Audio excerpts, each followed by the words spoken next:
اللي في الصورة دي اسمها كريمة، يمكن تكون شفتها قبل كده، ويمكن تكون سمعت قصتها أو حكايتها في وسط الأخبار، بس قليل قوي اللي يعرف إن الصورة دي اتاخدت في فرحها قبل ما تموت ب4 شهور، والست اللي واقفة جنبها دي حماتها، الست اللي المفروض تبقى أمان بالنسبة ليها وتطلع في الآخر جزء أساسي من الحكاية. تعال أقولك إيه الحكاية.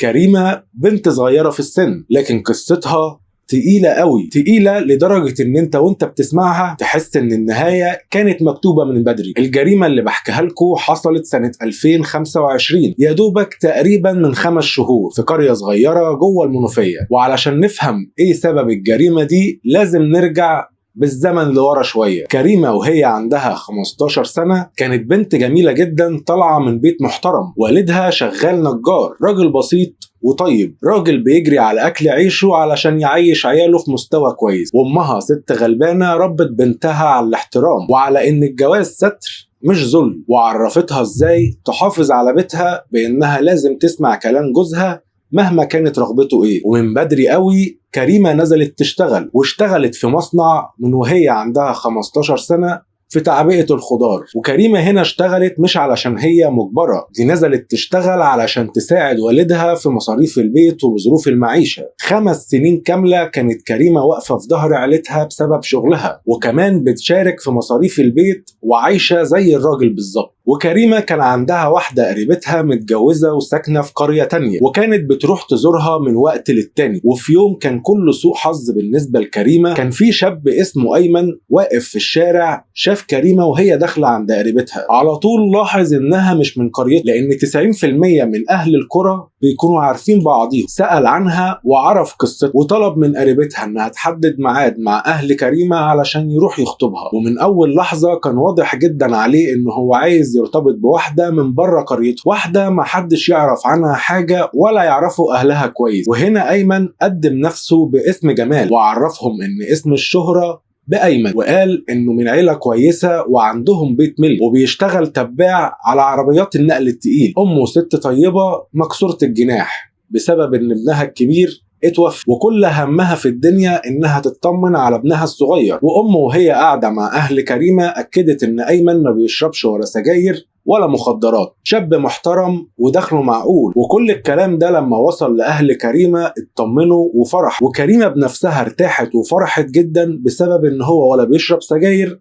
ولا بيشرب مخدرات. وايمن هنا وعد ابو كريمه ان هو هيشيلها في عينه، وكريمه حست ان حماتها هتبقى زي امها واكتر شويه، لأنها ست مكسورة الجناح وابنها الكبير متوفي وعايزة تعوض ابنها الصغير. وأول قعدة بين العيلتين اتفقوا على كل حاجة، بأن الخطوبة هتبقى فترة قصيرة لأن الشقة شبه جاهزة. وأبو كريمة هنا دخل جمعيات كتير علشان يشتري العفش والأجهزة وشوار بنت، وداين نفسه بفلوس كتير قوي ومش فارق معاه غير فرحة بنت. وكريمة علشان أهلها ربوها صح وعدت أبوها إنها حتى بعد ما تتجوز هتفضل تشتغل وتساعده في القسط اللي عليه. لكن كريمة تتصدم إن أيمن بيقول لها مفيش شغل، أنا متكفل بكل حاجة. وكريمة هنا معرفتش تقوله إنها عايزة تشتغل علشان تساعد والدها، وسكتت وعدت الموضوع احتراما لرأي جوزها لأن أهلها ربوها على كده. الزيارات كانت قليلة جدا من أيمن لكريمة، فما عرفوش يعرفوا بعض كويس، والمعرفة كانت سطحية جدا. وأيمن كان جايب شوية ذهب صغيرين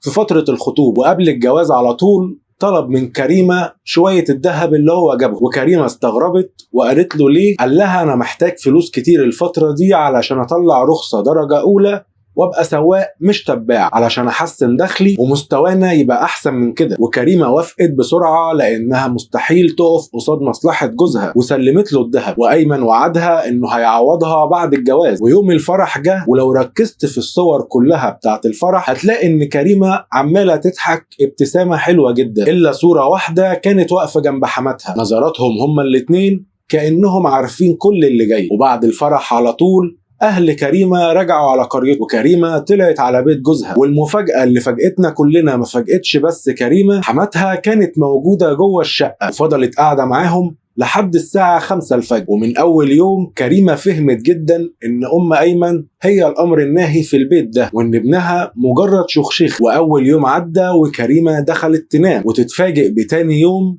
بالمفاجأة التانية أيمن بتصحيها علشان تحضر الغدا، وكريمة اتصدمت جدا وقالت يمكن عادات وتقاليد هي ما تعرفهاش. وكريمة من كتر صدمتها اتصلت بأمها وحكت لها على كل اللي حصل، وأمها هدتها. والصدمة الأكبر كانت أيمن نفسه. العلاقة كانت عنيفة جدا ما بينهم وبين بعض، لدرجة ان كريمة نزفت بعد اول اسبوع. وكريمة هنا طلبت من ايمن ايمن انهم يعالجوها او يودوها للدكتور، لكن الرد صادم جدا وقاسي جدا. قالوا لها مفيش فلوس، استحملي. ايه يعني شوية نزيف. واهلها لما عرفوا الموضوع وعرفوا رد اهل جوزها جم اخدوا كريمة علشان خاطر يعالجوها. والحركة دي بالتحديد ضايقت ايمن ايمن. ازاي عروسه تسيب بيتها بعد اول اسبوع؟ وكريمه قاعده بتتعالج في بيت ابوها فكرت في الطلاق، لكن كريمه للاسف هنا خافت من اول حاجه كلام الناس، ازاي بنت تتطلق بعد اول اسبوع، وخافت على شكل ابوها. واهل ايمن حاولوا يرجعوا كريمة بأي شكل، وأول لما رجعت الدنيا اتقلبت على كريمة، والبيت اتحول لسجن. ممنوع مكالمات مع الأهل، ممنوع الخروج من البيت، ممنوع لما أيمن يقول لها تعالي أنا عايزك ترفض، ولو عايزة تكلم أمها كل حاجة تحصل من تليفون أيمن، والكلام يكون من السبيكر علشان يسمع الكلام والرد بتاعه. حماتها طلعت بوش تاني وأيمن بقى أعنف، طلبت الطلاق بعد أول كام يوم من رجوعها.